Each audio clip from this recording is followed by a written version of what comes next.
Hema. Welcome to this space. I'm so glad to have you here. Thank you so much, Andrea. It's so great to be here. Hi, everybody. So, Hema, this is a space that, as I told you before, I've been using to hopefully inspire women with other women's stories. I've done this also with the men in the past, but in this month, because of International Women's Day, I decided to invite only women. And I thought your story and what you're doing is incredibly inspiring. You're doing it in Africa. Most of my followers are from Latin America. We see somebody from Switzerland, so maybe not so much Latin America. But no, in reality, most of the people that follow me because of Shark Tank Colombia and Shark Tank Mexico. So they're here, most of them, a lot of them probably making an effort to do it in English or not, we don't know. So this one is the first time that we do it in English. I'm really happy to have you here. I think your region and our region have a lot of similarities. So I think we can learn a lot from you. I'm going to let you introduce yourself in a minute. But I just want to tell everybody that I'm doing at least another 7 lives because of International Women's Day, which I'm very, very happy about. But very glad to have somebody who I met recently, but I think we agree in a lot of things and we have a lot to share today. So why don't you tell us about yourself, Hema? Why don't you introduce yourself? Thank you so much, Andrea. No, this is really exciting for me. Like you said, so I'm calling in from Johannesburg in South Africa, this, southernmost part of Africa. Yeah, and a little bit about myself. So, when you talk about funding, when you talk about investors, I often say to people, I'm very much the opposite to the antithesis of your typical fund manager. I'm actually an engineer by training. I'm a process engineer who worked in the oil and gas space for some time. But I guess now I'm an engineer turned social entrepreneur, turned serial entrepreneur, turned investor. So I've had quite a journey, and I'm looking forward to very much sharing that with sharing. As anybody knows, in entrepreneurship and investment space, it's never quite smooth sailing. So, looking forward to sharing the successes, the failures, the challenges, and just hearing more from the audience as well. And just hopefully some of my journey resonates with people, because I fully agree with you, Andrea. We may be in completely different parts of the world, but I always say we are certainly more similar than we are different. And especially if you look at the bigger Latin market and, Africa as a bigger continent as well, just so much excitement. There's just so much happening there for founders, for investment, and absolutely for women. Yeah. And maybe you can tell us, the first thing that maybe you can tell us is how you started. Oh, no, wait. I'm going to ask you one first question that I made up yesterday as an icebreaker for this conversation, which is your, what are your feelings towards celebrating International Women's Day? Is like when people say Happy Women's Day, do you like it or do you dislike it? So very honestly, I think that every day is Women's Day. And while I appreciate and understand why we do have a dedicated International Women's Day, and certainly March has become Women's Month, I think it's important to showcase it and bring awareness, but I absolutely think there should be an ongoing conversation, an ongoing dialogue, an ongoing effort that people are making, whether you're an individual, whether you're in corporate, whether you're a founder. One day, 1 month is absolutely not enough. We're living in the 21st century and we've still got such a long way to go. And in fact, I challenge companies, especially, big corporates or even individuals who almost make a big rah-rah on Women's Day and they put out all these campaigns. But where are you at the rest of the year? What does your actual board look like? What do your numbers look like? So if someone had to ask me whether I choose between celebrating a day or a month versus consistency throughout the year, I would absolutely choose the latter. Okay. Yeah, I think it's incredible that what you just said. It's incredible that 150 years ago we couldn't vote, and that is horrible. But it's been 150 years. Can you, like, I am sure that when that happened, people were super happy and they thought that that was good, that everything was going to change after that. And no, it's like nothing has changed. Do I have the date right? Is it 150? It's that much, right?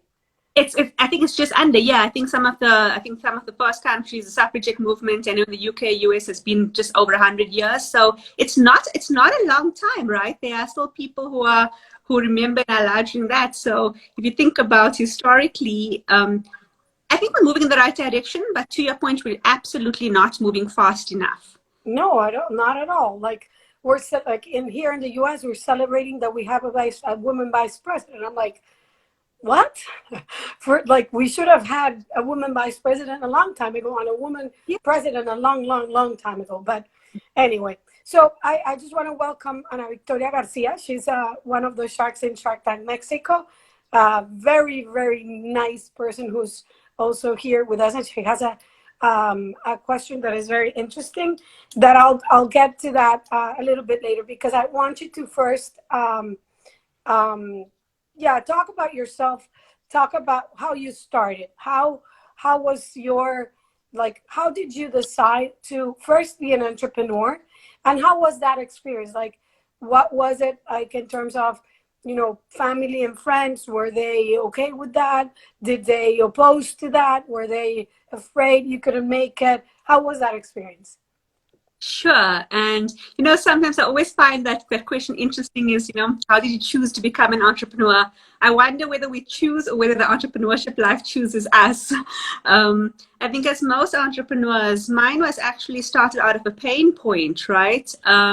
So like I said, I'm an engineer by training, and 15 years ago when I was still studying engineering, I'm giving away my age here, but as a student, no secret, you know, engineering is a very male-dominated space. For those of you who know South Africa, a bit of our history, we had a bit of a tumultuous past, and, you know, to be a person of color, a woman of color, you know, studying, I grew up in a very insular Indian community back in the days where South Africa was still quite segregated. And it was really at the age of 18, with the first time at university, that I was exposed to diversity, you know, so people of different races, different backgrounds, and being one of very few females in my class, one of very few people of color, and someone who came from what we call a historically disadvantaged background because of South Africa's past. It was hard, you know, engineering is hard enough as a qualification, and then you've got all these compound factors. And, you know, more than just my own journey, like, I looked around me, and over the years, you just see the women were dropping out, but not because they weren't smart enough, but, you know, it was just really harsh. There were just so many other challenges. And when they went into industry, the environment was just not conducive to them, not just surviving, but not even thriving in the space. And I always say, when you face a problem, you can either sit back and complain about it, or you can do something about it. So at the time, it was just that, you know, a couple of us, I see my co-founder Nadia is on the call, and, you know, I'll definitely talk about her later. And, you know, we said, let's create a platform. Let's create a space for us as women engineers to go to think about our what next. How do we thrive in this space? If someone told me at that point that 15 years later, this is where I'd be, I would have laughed at them. I didn't start off with this big vision to grow a global social enterprise and, you know, do the things I'm doing. But I think, one, because it was started out of a pain point and deep frustration. Two, I think as a person, I've always just been so frustrated by inequality and injustice. And I just, you know, I don't use the word fairness lightly, but the world was just so unfair for women engineers, and all of that. And the third part is, I was like, I don't want people who come after me to face the same challenges. So let's do something about it now. And then we, what started off as a student platform, in about 2 or 3 years, we registered as a nonprofit organization. And, you know, over the initial period, the organization grew very organically, if I say, from our experience. So we had a university platform. Then we started a girl platform for girls at school to think about, you know, awareness and just breaking stereotypes about engineering. And then when I started working. We started doing workplace programs. So today, when you look at WomEng, which is the organization, we have a full talent pipeline from girls as young as 6 years old, all the way up to, senior female executives. We're doing interventions at every stage of the pipeline. But for the first 6 or 7 years, it was very much a passion project, something I was doing on the side, over and above work as an engineer. I worked both locally in South Africa and in Germany. And it was in 2013 when I came back from Germany, I thought, hey, we've had some good impact. We'd seen about 10,000 girls and women by that point. And I said, what's possible if we did a little bit more deliberately? So and this is the part where you asked about what people say about this. I decided to take a year sabbatical from my very well-paid, very cushy and comfortable engineering job to follow my passion and have an impact. I said, I want to have more impact. And what's supposed to be a year off, 8 years later, I'm still here. But a couple of things happened. One was realizing just how important the work we were doing is, the impact we were having. 2, living abroad, I realized that this is not a South African problem. The lack of women in the engineering space, but the lack of women in many spaces is just a global issue. And it's not that there aren't enough platforms and organizations who are promoting and, both in terms of developing women, but also changing the environment around us. And the third thing was very much a self-worth journey around realizing we're actually damn good at what we do. We saw some great impact. So we very fast scaled and started running programs. The first country we went to out of South Africa was Kenya. And to date, we've run programs in 22 countries around the world, including Mexico, Colombia, Brazil as well. We've been to South America. I love the space over there. And this is again where I say, we're more similar than we are different. And we found that the girls and women we engaged in LATAM were so similar to those we dealt with in Africa, in Asia, in Europe. It's a good thing, but it's also really sad because it just shows how wide the issues are. But then the next bit was more than just the talent pipeline development for women in engineering. We started doing a lot more in the entrepreneurship and innovation space and seeing how talented engineers and women in tech were starting businesses. And how amazing is this, that, they do such great stuff, but again, so little support. And as a female founder myself, I can't tell you the number of doors I've had shut on my face. Yeah. And but this is not okay again. So that's when I spun out from WomEng, the nonprofit, to start WomHub, which today is very much positioned as a boutique incubator, accelerator, and very proudly actually the very first female-only co-working space for female founders in sub-Saharan Africa. So we launched that one is not yet in Latin America, or it is? No, not yet. So nonprofit programs are. So we have run global programs, but the co-working space is still only in South Africa. But yeah, watch the space. I mean, we would love to come there. So always open. Definitely. I think there is something to be said about, building a home for female founders. Absolutely, in the COVID world, virtual is great, but we know that women are disproportionately affected. So, a space for female founders to actually just help grow them physically in the space is so important. And what's the name of this co-working space here in the US that's also only for women? The W Lounge? I don't remember. W Lounge is in Europe. I think it's called the Wing. There's one. The in Wing, Europe. yeah. It's the Wing. Yeah. So it's a similar. I heard an interview of the founder, and it's amazing the many things that we don't think about when the way chairs have been designed, the way offices have been designed, the temperature at which the air conditioning is set is for the temperature of men, not women. And as if you come to the US and go to an office, you'll just freeze everywhere. The temperature is so low. You've hit the nail on the head, because oftentimes people just throw a couple of pink cushions and make it look pretty, and they're like, oh, it's women friendly. It's so much our space has breastfeeding rooms.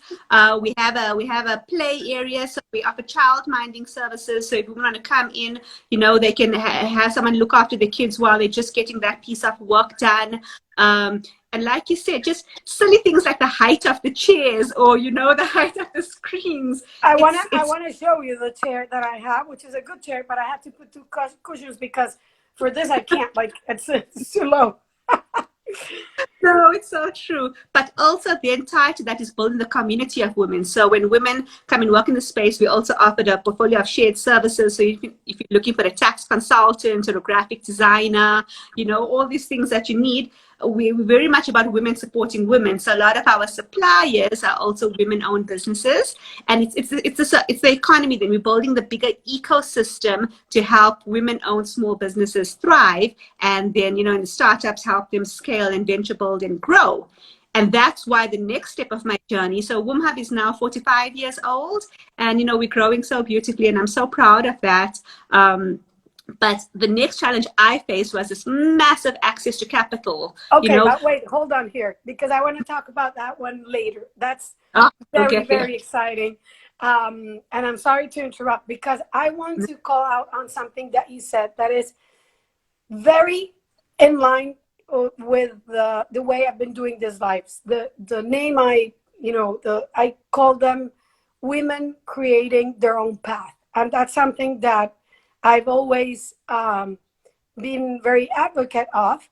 And sometimes, because I think that we as women have to be able to create our own path. We have to be able to design the lives that we want to live, and also something that we've been hearing a lot is the only way to create the future that we want, to have the future that we want, is to create it.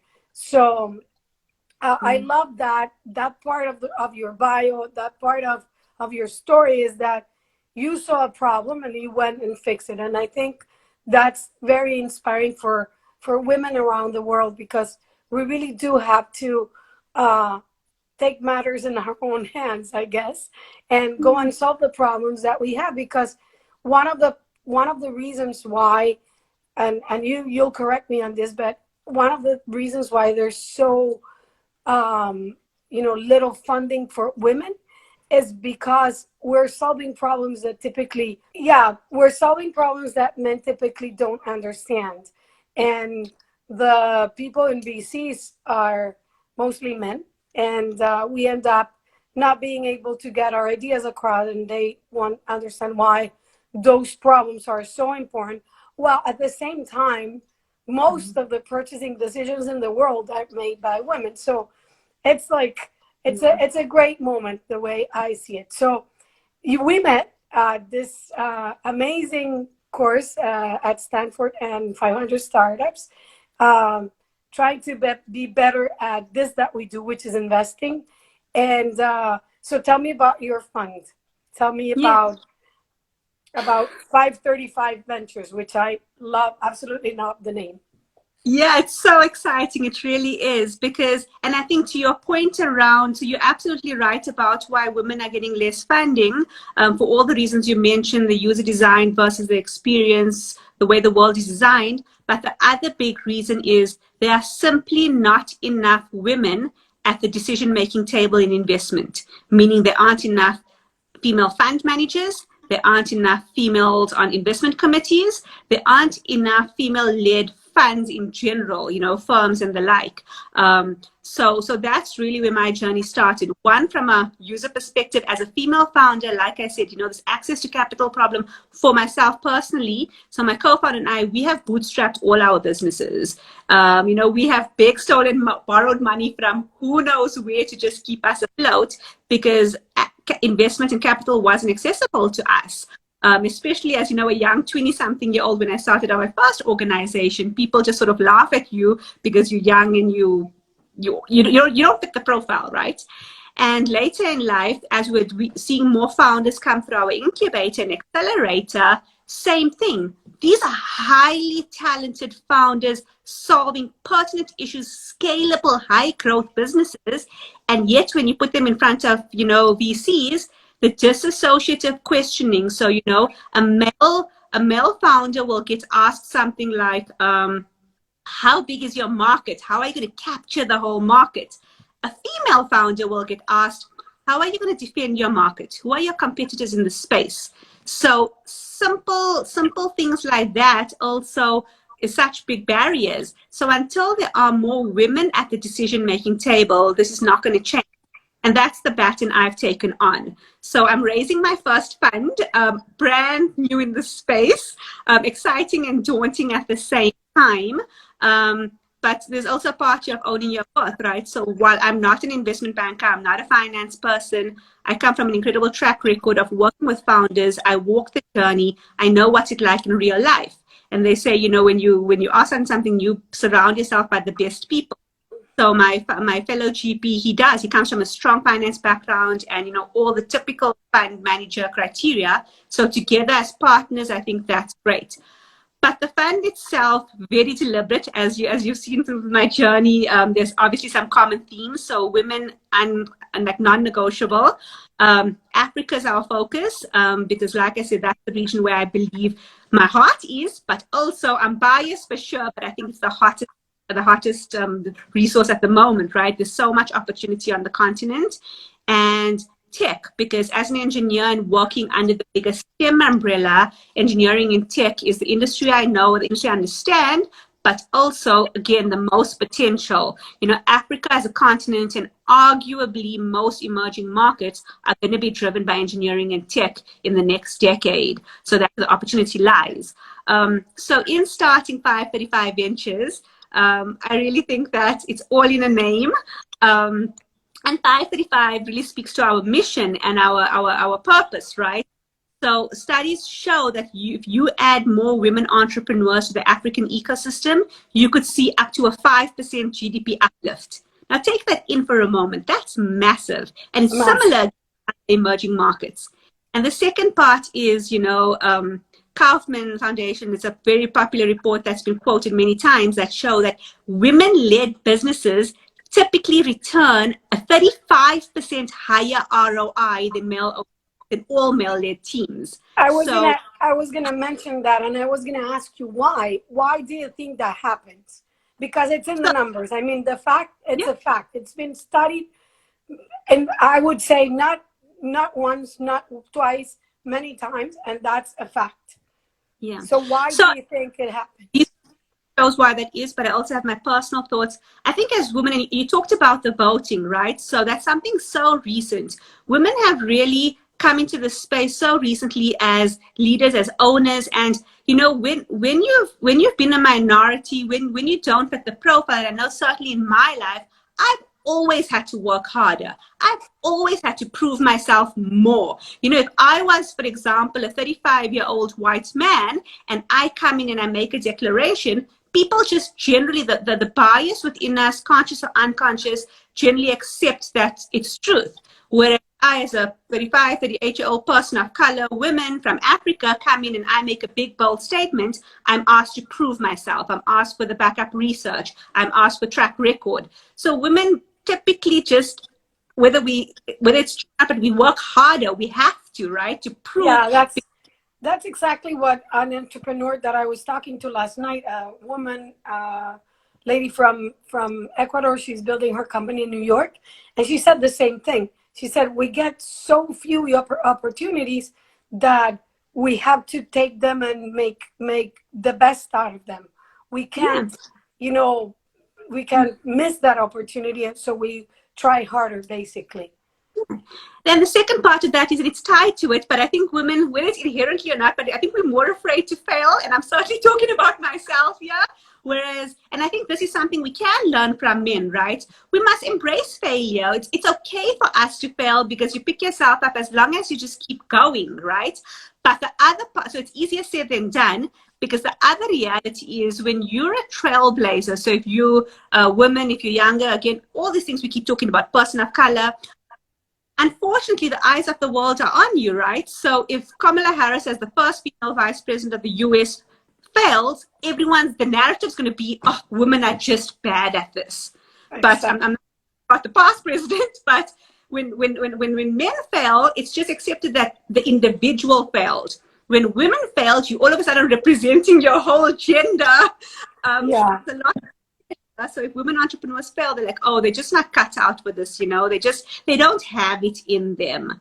And So it's very sad, but as you said at the beginning, like when you find a problem, you can either try to solve it or complain about it. And one of the things that I've been very, I've tried to do all my life is try to be the person who doesn't complain and getting a solution, or ignoring that fact and focusing on what we can do. And it's a reality, and it's a sad reality. It definitely shouldn't be like that, but it's the world in which we are living right now, and the world which is a lot better than what our grandmothers used to live in. But we need to work on that and try to and keep working to represent women as best as we can, because it's part of our reality. To that, just to add there, I think by doing what we do, we give women permission to do it more often. So the whole thing, conversations like this, the work you do, Andrea, the work I do, it normalizes women being in this space. It shouldn't be a big achievement to be a female fund manager or a female founder. But until such time that it's normal, we need to keep doing this. Yeah. And you're starting your first fund, but you already know about this. You've raised capital. You've had, challenges raising capital. You've talked to a lot of founders all over the world, I would say. And you've seen the challenge that they go through. Mm-hmm. Even so, you decided to set up this fund, invest only in women-led companies, because one, that they're going to be, they have a greater chances of success. What else do you think is smart about investing in women? So, the other part about it, and this is the impact conversation, right? So very clearly, 535 Ventures is a VC fund, but by virtue of what we're doing, there's impact at my core and impact at the core of the fund. And I challenge the notion that impact and profit and returns and all of these wonderful, monetary terms are mutually exclusive. They exist together, and they should exist together. And you often see the most impact when it's deeply ingrained into the bigger commercial structure. Absolutely, there's a space for impact funds that are fully focused on that. But I think we're moving towards a world where, whether it's funds, whether it's corporates, ESG is now no longer a side activity, right? It's embedded in what you're doing. And, there's studies that show that women in the developing world spend 90 cents of every dollar earned on other. So health, community, education, not on themselves, on things around them, as opposed to men who spend 65 cents of every dollar on self. So the other smart thing about investing in women, other than the returns, is quite simply, when women win, everybody wins, right? So you think of the type of businesses, and I am generalizing to some extent, but typically women-founded businesses are businesses that, uplift or impact greater communities, while still making a profit. You think of, Sarah Blakely at Spanx, in her time, the first female billionaire, but what she did with that capital as well, and what she enabled for those who came after her.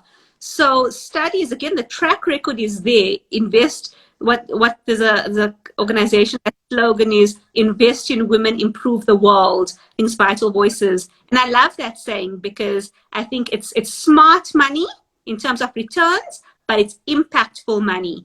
And last bit is, again, you mentioned in the beginning, women make up 50% of the population, and we control 80% of market share with regard to consumer and decision-making power, and where money is spent. Mm-hmm. Why are the ones at the helm controlling the purse strings from an investment and business perspective? So I honestly think that it's the smartest thing to do, honestly, to invest in women.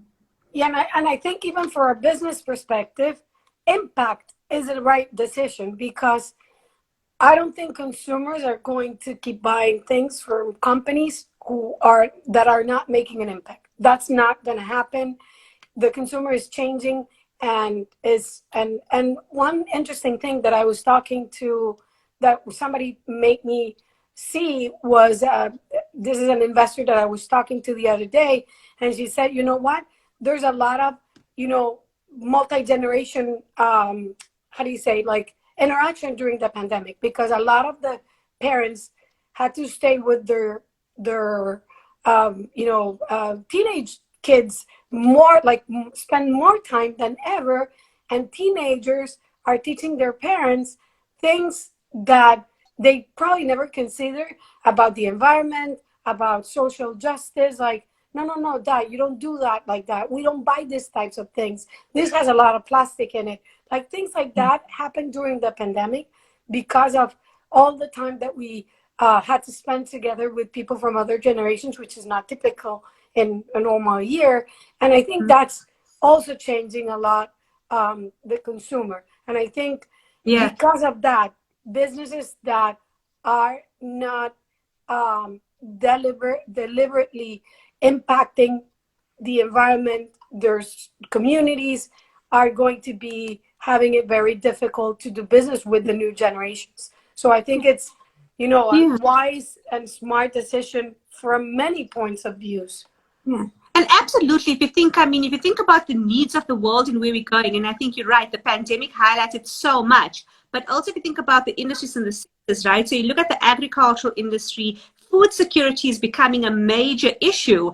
You've got the climate emergency. The climate emergency should be top of everybody's mind. But even in the digital space, cybersecurity, the more we were going to move towards a post-COVID world, cybersecurity and protecting people online, protecting kids online, these are all people issues, right? And you see that women are starting, when I talk about women spending money on women are addressing real issues like this that the world is facing if we are able to sustain ourselves, in the long term. And again, that's not mutually exclusive to profit and growth and exits and all these fancy terms you hear in the VC industry. It's just the type of, they're one and the same, and they work together. So I think it's an exciting space. I think the next 10 years are going to be critical to see, where we go as humanity as a whole. Yeah, and you mentioned when you talk about real issues, I think that's specifically relevant for our region.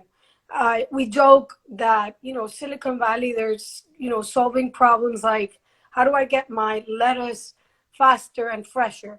I mean, we're solving problems that are much more relevant and important.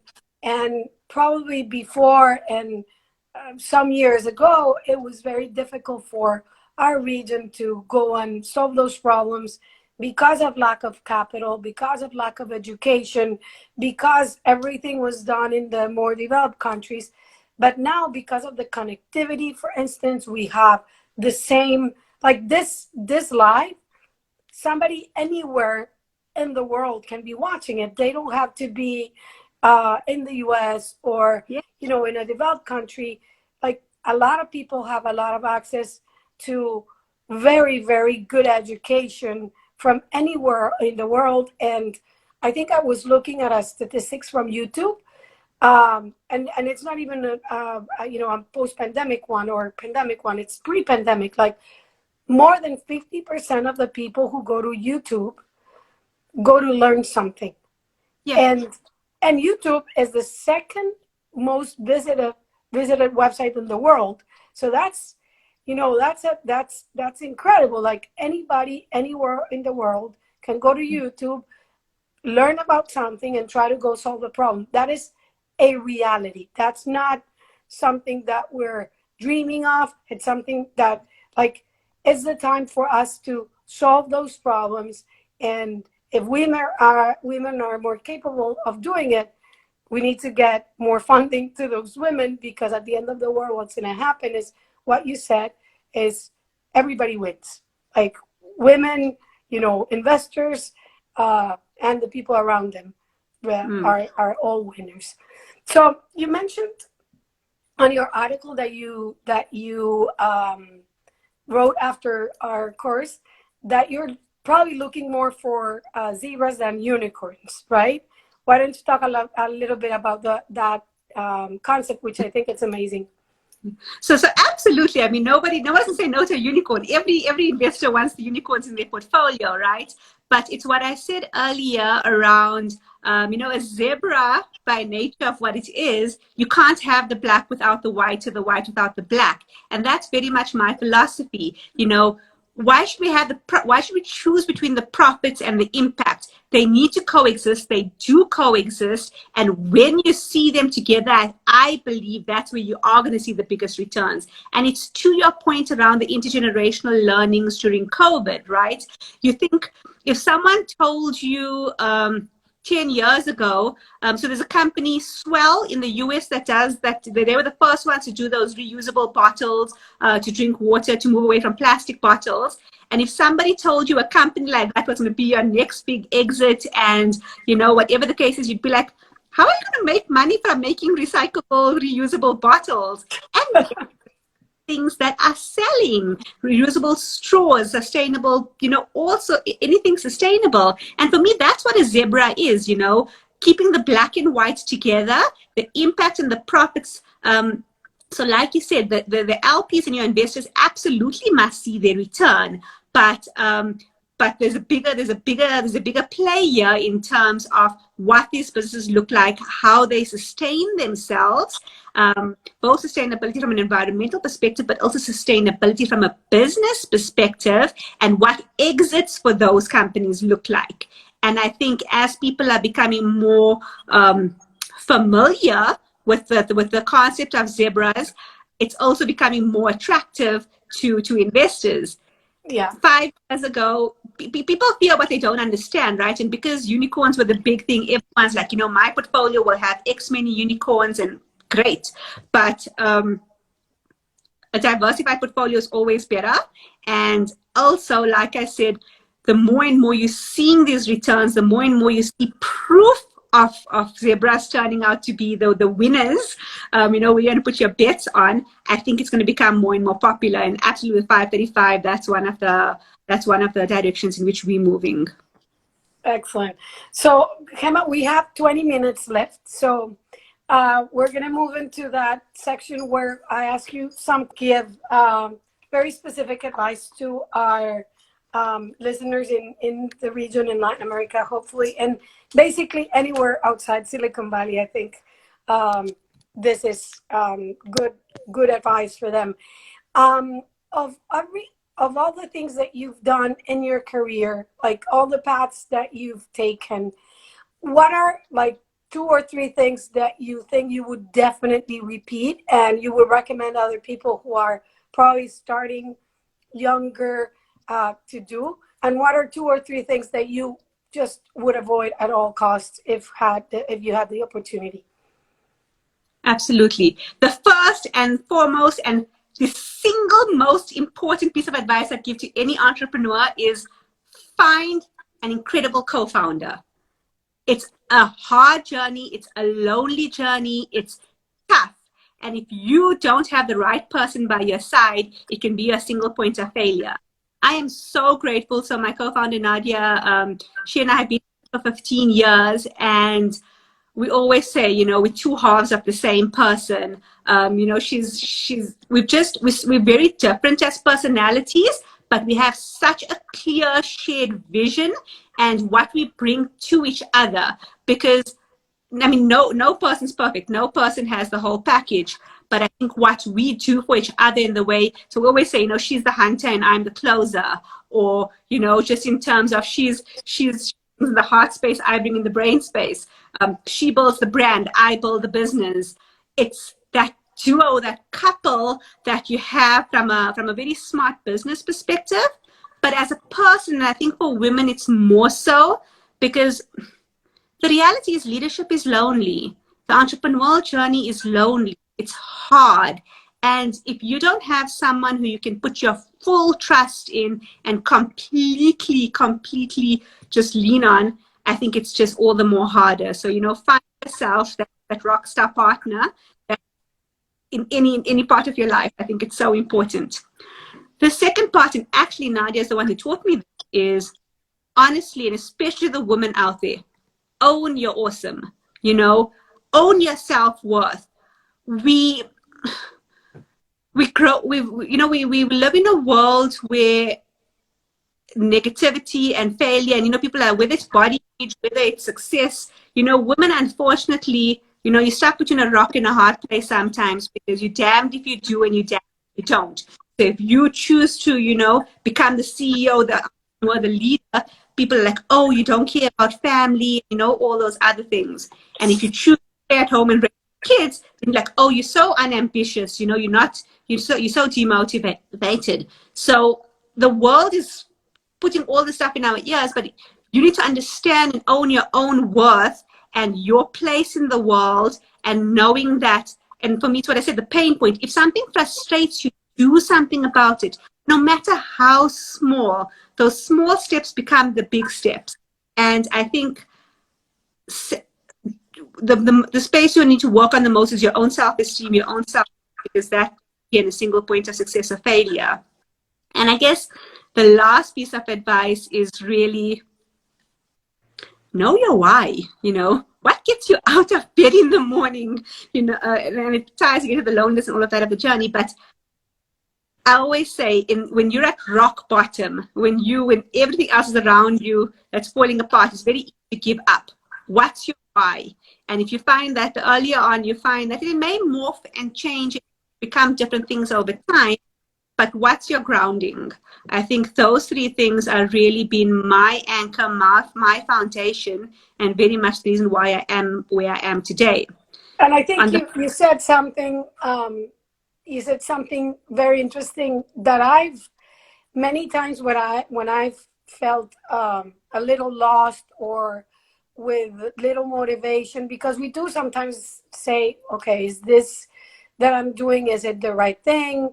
Should I continue doing this? Is it the right idea?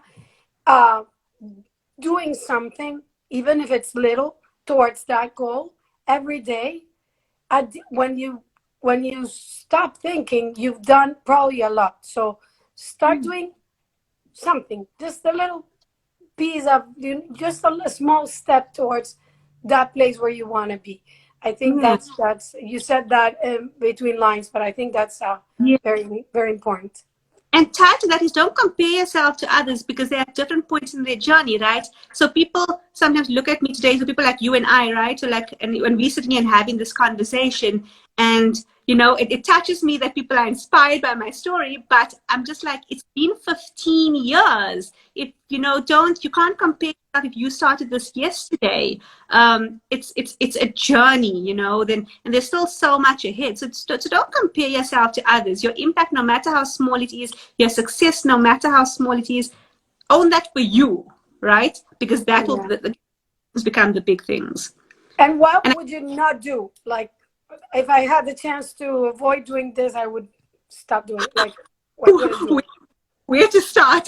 So, I've had many failures in my life, but so the one is, and it's not so much I wouldn't do it, but it ties to everything we've already been speaking about around impact and profit, right? So I started a nonprofit 15 years ago, but at the time in South Africa, at least, the concept of a social enterprise didn't exist. You know, you were either a nonprofit or a company. Today, the world has moved, and, so I get a lot of young people who genuinely from a do-good space, like, I want to start a nonprofit. I'm like, don't do it. You can do good while making money. And one of the best pieces of advice I ever received from a mentor was, there's no shame in making money from doing good, because the more money you make, the more good you can do.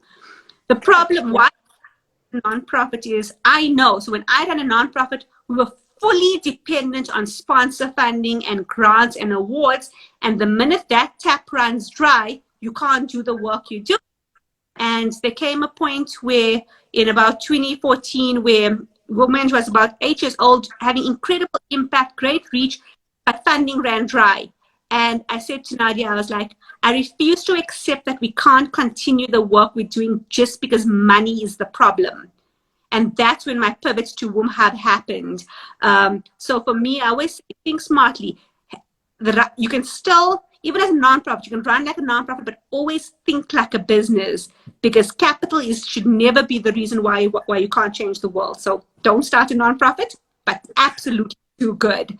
Yeah, I think in our region, and I don't know if it's like that in Africa, but sometimes talking about money is like something that is associated with either, corruption, or it's many times is not something that you talk about. It's like bad taste. Yep. And I think that's something that needs to change. I mean, it needs to change, because we need to create companies that make a lot of money. That's not a problem. That's really what we're looking for in order to have an impact.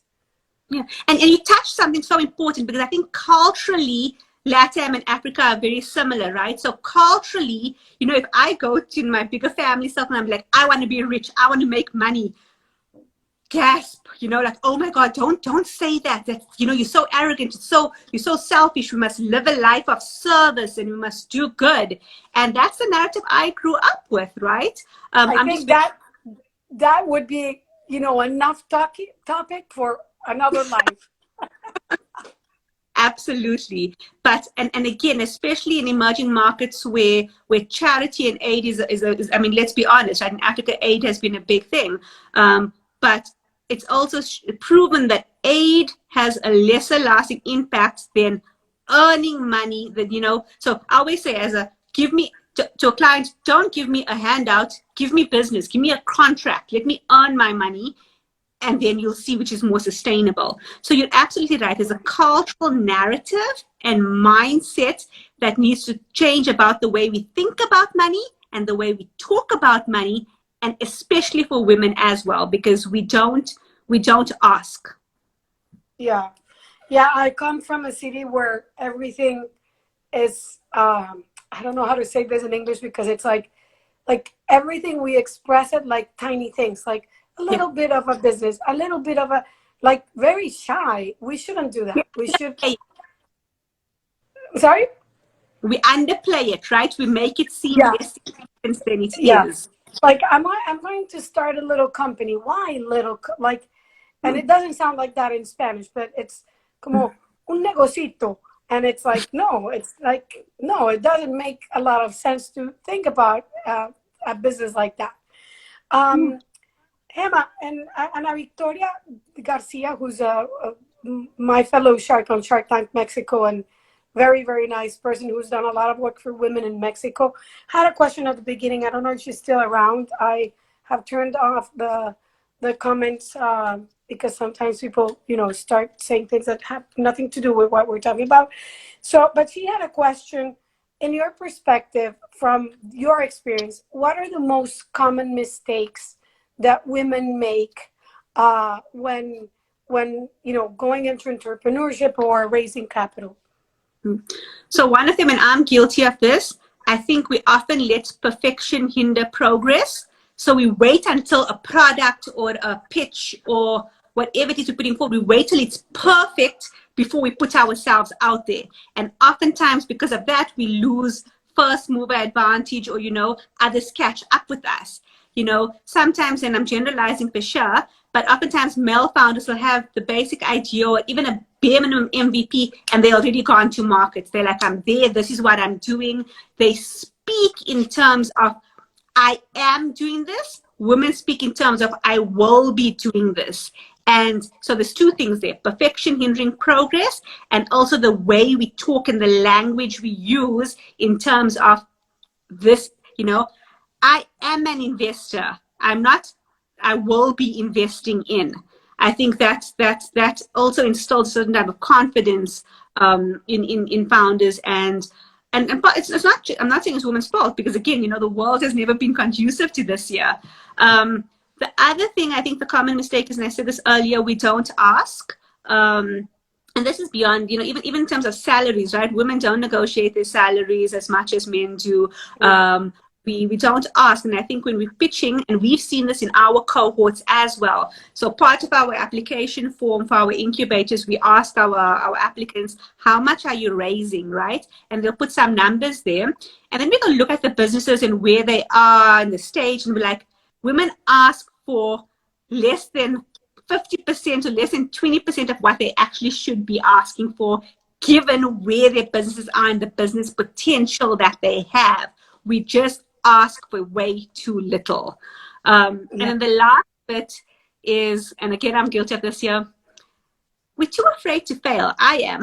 I'm definitely, I'm afraid of failure. I've gotten better, but I'm certainly a risk taker, so that helps maybe. But I think, and we spoke about failure and what the pressure on our shoulders is already, but I do think, you know, with women, I think we need to be more agile, learn on the job, so to speak, grow as we build, or build as we grow. And I think that needs to become normalized as well. I think we're so scarred, we're so hurt by the scars of the past that we're so afraid to, you know, venture in these spaces. But I think if, you know, the more and more, again, we normalize it, the more and more I think we'll see progress. Great. And how do you, like, uncertainty is, you know, the most common thing to feel in these days, but it's always part of life. We probably felt that more during the pandemic, or are feeling it more right now because we don't know what's going to happen. But it's a very, very normal feeling, especially for an investor. You never know what's going to happen. How do you deal with uncertainty? What makes you feel comfortable with not knowing everything, not having all the information? I think knowing that everybody, so, you know, and I think one thing that the pandemic has done is, I would say, it's made us more comfortable with uncertainty, right? Because nobody could have predicted, well, not many people could have predicted this year, and just the impact it had. And I think we've become a little bit more forgiving about uncertainty because of the pandemic. So I think that's definitely a good thing. But the reality is, you know, entrepreneurship, investing by nature, by definition, is a risky business. Anybody who thinks they're going to enter into this space and have a clear-cut path with no certainty is delusional. The only consistent is change in this world. So I don't think it's so much about how do you become comfortable with uncertainty. It's more around how do you build resilience, knowing that in the products, in the businesses, in the mindset, in the human capital you build around this, you can always remain agile, and you are, you know, we can't live in our hole. I think social media, the internet, for sure, the virtual space, you have to be cognizant about the world around you and what's happening. I think, to your point, the US is perhaps in some ways guilty about this because, you know, many Americans think America is the world. But if you're not aware of what's happening in the East, in Africa, how are you going to keep up, right? So I think the better way to deal with uncertainty is just, you know, always be abreast of what's happening, and remain agile and resilient. Resilience, I think it's a hard one to peg down, but if you, and you need to stress test your ideas in your business every now and then, right? So I don't think many people stress tested the pandemic, but you do need to scenario plan your what ifs. What if this happens? Will my business, you know, what happens if the dollar tanks? What happens if there's a war? What happens, I don't know, if, you know, Elon Musk goes to Mars and both of those what if questions. And again, the people you surround yourself, your board of advisors, your mentors, surround yourself with different people. And the last bit there is, don't surround, like I would say, whether you're on Twitter or whatever the case is, don't just follow people with your mindset. You know, whether you're against person XYZ, follow them, because you have to hear the antithesis of what your beliefs are to be able to challenge your thinking. I think that's key. And you touched on something very important. We realized, and a lot of people, like for the first time, really realized that this is just one planet. That one disease, one virus affected us all, and that should be enough of a metaphor to understand that we're in this together. And even if it's geographical and geopolitical borders, at the end of the day, this is just one planet. One person who's watching us has a question for us. Ask for permission or ask for forgiveness? I'm always spirit to ask for forgiveness than it is to ask for permission. Don't have to take my advice, but it's a saying I often use. And this ties to the failures and mistakes, right? I think as women, we too often wait to ask for permission. And it's where you started off, where you say, we need to dictate our terms. We need to create the narratives. The reality is the world, and I think I mentioned this before, the world fear what they don't understand. So when you're a trailblazing woman doing things for the first time, people are gonna be afraid of that, right? So when you're doing things differently, it can sometimes be seen as doing things wrong. But it's only when you do things differently and you prove that it works, that's when you see results. And if you waited for permission, let's be honest, the law, and we've seen this again in the US and other parts of the world, just because something is law, it doesn't mean it's right. I'm not saying, I'm by no means giving anybody permission to go do things that are illegal and immoral and all of these things. But I'm just saying sometimes, and I think of South Africa, the great injustice that happened here, if apartheid was the law, right? Segregation was the law. If people just asked permission, then we wouldn't be where I wouldn't have the opportunities that I have today. So in a calculated and a model umbrella way, absolutely. Rather, it's easier to ask for forgiveness. But if you believe in something, if you have that deep conviction of why you're doing it, don't be afraid to go out there and take some risks. Yeah, and I think the theme for this year's International Women's Day was challenge everything, or something like that. So yeah, definitely we don't have to settle for things that need to change. Hema, one last question. Who do you follow? Who inspires you? And the reason I ask this is because I follow a lot of people in different areas, and I get inspired by people. And so I'm curious to know who inspires you, and maybe you give us new ideas to follow. Yeah, no, absolutely. In a more global way, so someone I'm absolutely woman crushing on at the moment is Arlen Hamilton, an investor in the US. She's really trailblazed the space for women of color and women investors and women fund managers in the US. I love how open she is and just the type of work that she's doing. I think a lot of that is also replicable in, if I could do what she's doing in the US in Africa, that would be amazing. I think also in this, there's some, so that's from a aspirational looking up to space. There are a lot of young founders, especially those who come out of our pipeline, that I certainly have my eyes on, because I do believe they're going to be the next zebra/unicorns on the continent. There's a founder, Charlotte Gessian from Ivory Coast, her business based in Ghana, and she's doing amazing work in the cybersecurity, AI, digital identification space. She's one of the founders to watch, I think, on the continent. And I think, I follow you, and I think that's great. I think the work that you do, and I think is amazing as well. Those are a couple that come to mind.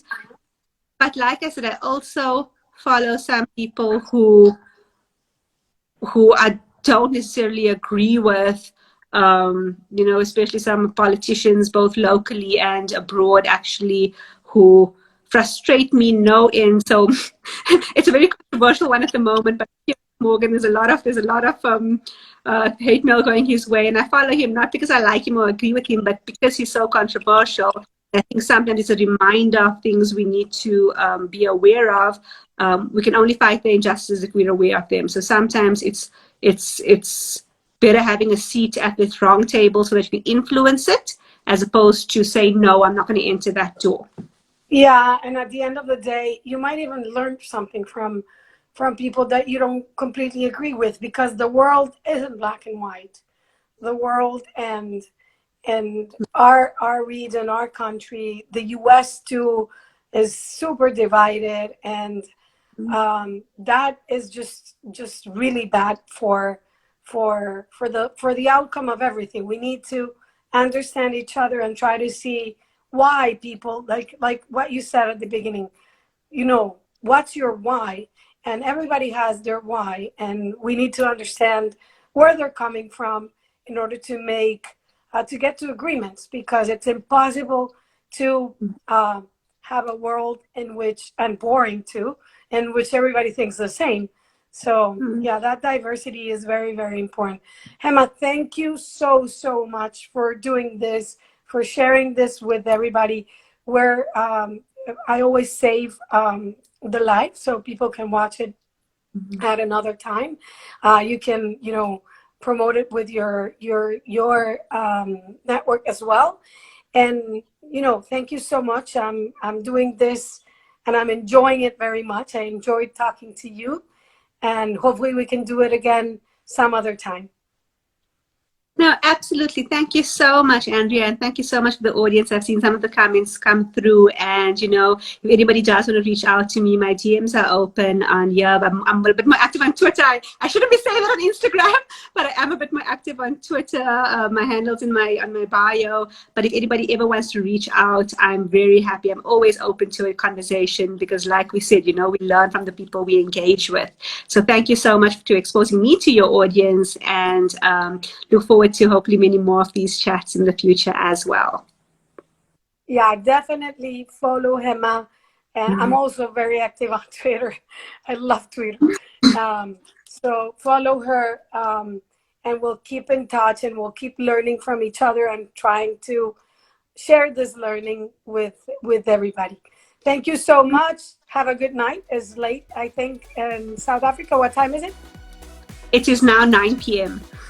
Okay. That would be late for me. I don't know about you. At 9 p.m. I'm wrapping up. So thank you for doing this, for doing it at this time. And thank you for all the insights, Hema. This was amazing. And everybody, bye. And thank you. Bye.